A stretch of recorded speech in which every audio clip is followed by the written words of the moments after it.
Today I'll be ranking all 11 Halloween movies from the franchise. So let's get started with number 11. Coming in at number 11, we have Halloween Resurrection. Just go watch the review because I don't even want to talk about this movie anymore. So let's move on to number 10.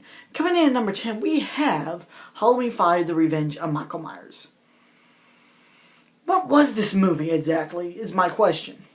My main issue with this movie is the film crew. Their motto, like I said in the review, is make it up as we go. Don't do that. Don't you ever do that. And this movie was rushed, and it really does show because of their motto. Make it up as we go. I hate what they did with Jamie in this movie. They made Jamie well, it's basically a cliche at this moment, a psychic girl who's key on defeating the freaking slasher villain.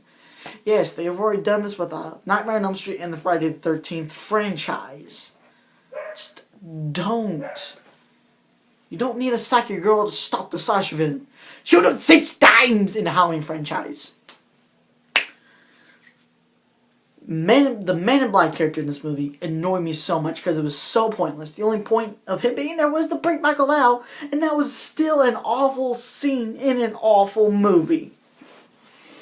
So let's just stop talking about this and get into number 8. Coming in at number 9, we have Halloween 6. Sorry if I said 8 when I was moving along, I meant to say 9. Coming in at number 9, we have Halloween: The Curse of Michael Myers. I don't blame the filmmakers for this movie being awful. I blame the film crew from the last movie, which established the Thorn stuff. Oh boy! Because they had such a hard time trying to figure out what the Thorn symbol means and what we're going to do with all that. They decided the Cult of Thorn. I wish I was 21 right now because I need a beer to get through this. Oh boy. My main issue with this movie is those strobe lights though. Most of the Michael Myers scenes is with flashing strobe lights, and I nearly had a seizure from watching all that. My other main issue is the theatrical cut is just a mess and it explains nothing. Matter of fact, some of the scenes that were in the theatrical cut were reshot because their targeted audience for the producer's cut was 14-year-olds. For an R-rated movie, 14-year-olds.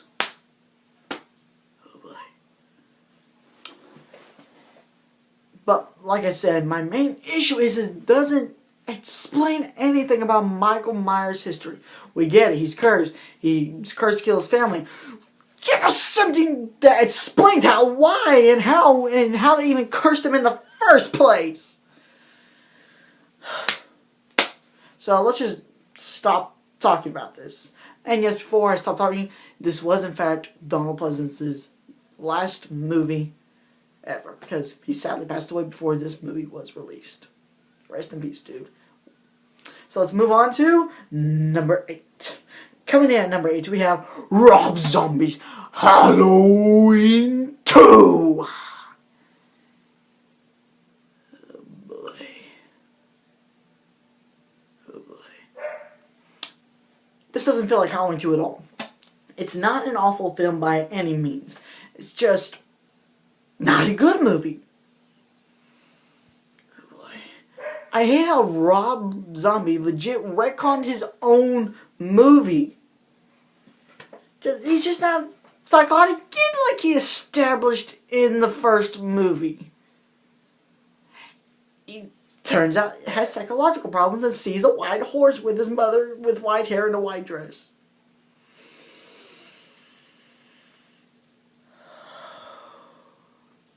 I'm okay. At least Rob Zombie doesn't do anything else that relates to Rob Zombie. I'm gonna fucking kill you! I'm gonna fucking rip your whole bro! Fucking die, you fucking pig! You fucking gun! Fucking bitch! Fucking lie!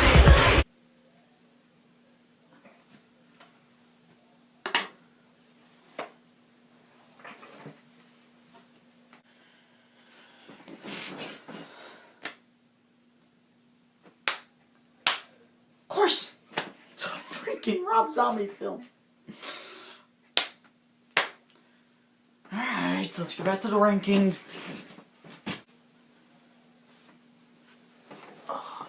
There is a reason why I'm not a huge Rob Zombie fan.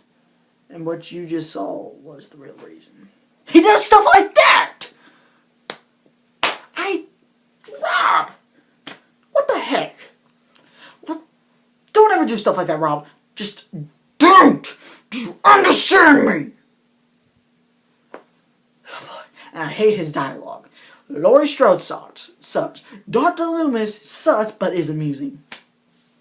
Because his scenes are pointless until the end of the movie. And as I repeat, Laurie Strode sucks in this movie because she's a jerk to everyone she talks to. Even the psychiatrist who's trying to help her get over the events of what happened to her in the first movie, but decides to be a jerk about it if you watch the director's cut like I had to.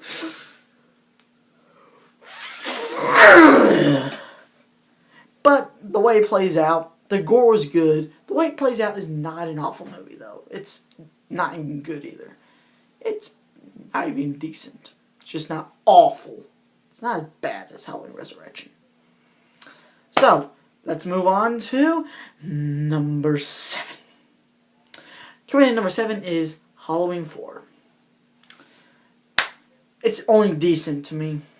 There's nothing new except establish Jamie Lloyd and has a good ending that gets retconned in Halloween 5. And I do like Loomis in this movie because he knows he has one mission alone, to stop the evil, aka Michael Myers.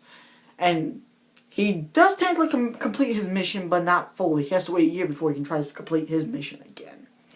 And I like how they're establishing more of his character in this movie. I did like that. But other than that, this movie does nothing else besides bring Michael Myers back. So, let's move on to number 6. Coming in at number 6 is Rob Zombie's Halloween. I do like this movie. Except, I stated I liked the scenes with Michael Myers as a kid, but after rewatching it, I take that back. It's boring. At first, I didn't realize they were trying to humanize Michael Myers because I was too busy thinking, so, when's Michael Myers going to start killing more people? Then watching it again for this video, I'm thinking, why the heck are you trying to humanize Michael? He's just supposed to be pure evil. And they make him turn out to be a good guy until he kills Danny Trejo, who's the only good character in this movie. Everything else about this movie is good. I still hate Rob Zombie's dialogue, though. His dialogue. Everything, like I said, everything else is good, but once you give him the hospital scene to when Michael Myers is back in Haddonfield, it feels like a different movie, to be honest. I do like the mask in this movie. I like how it's all decrepit, has all the scars on it. I thought that was a nice feature since Michael Myers was gone for about 15 years. So let's move on to number 5. Coming in at number 5, we have Halloween H2O. It's a good movie if you ask me, but it's got its problems. LL Cool J surviving somehow. Of course, he never does die in any other horror movies in. It's weird. I love the fight between Laurie and Michael. Matter of fact, to make you guys happy, here's Michael Myers getting decapitated by Laurie Strode.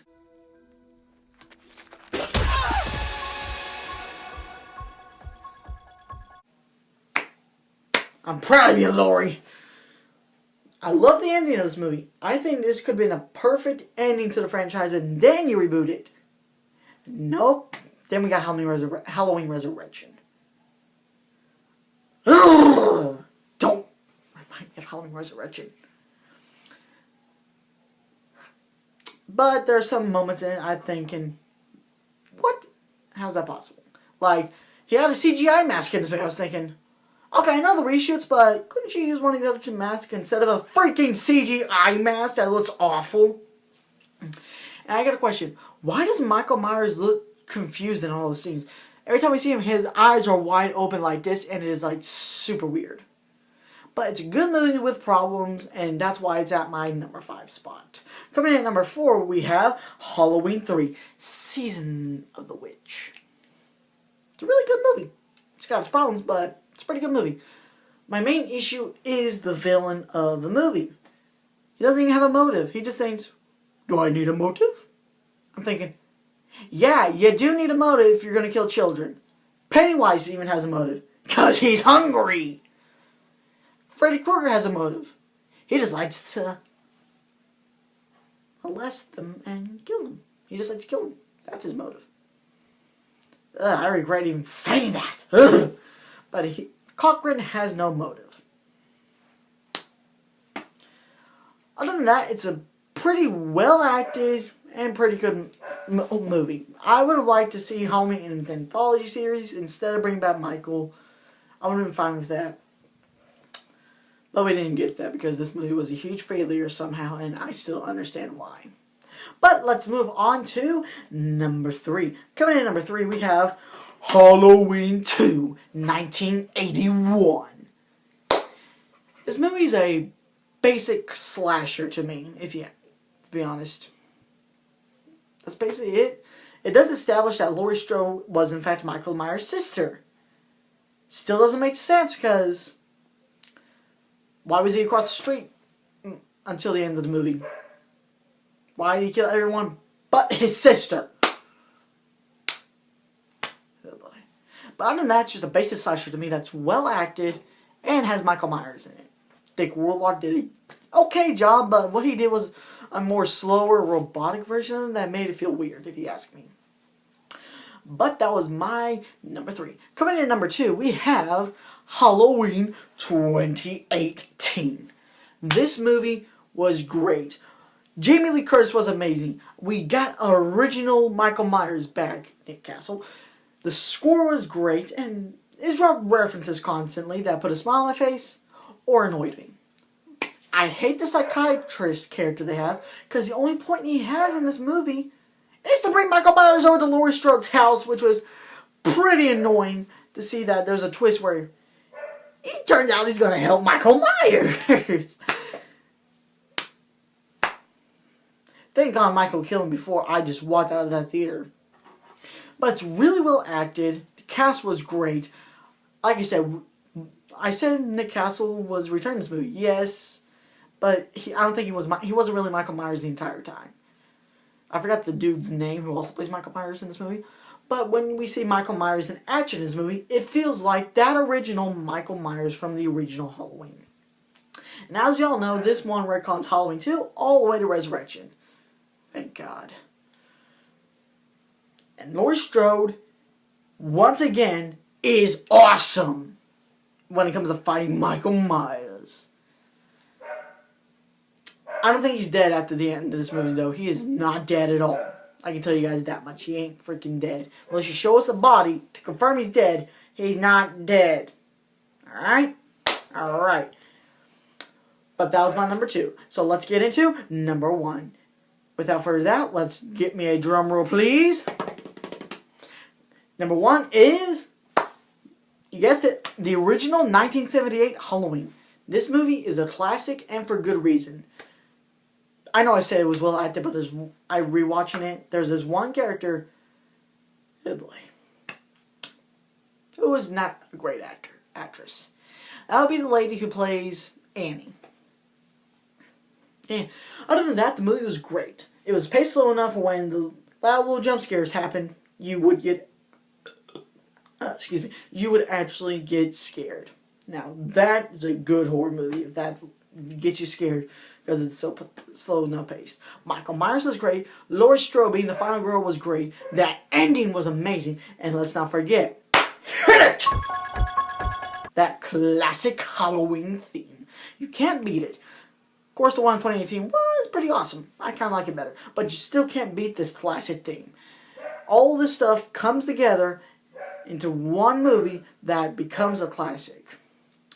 And that was my rankings of all 11 Halloween movies. Thank you all for watching. I've been the Creeper Theater. And remember, wait, I heard, what was that? Michael! No! No! No! Michael, please!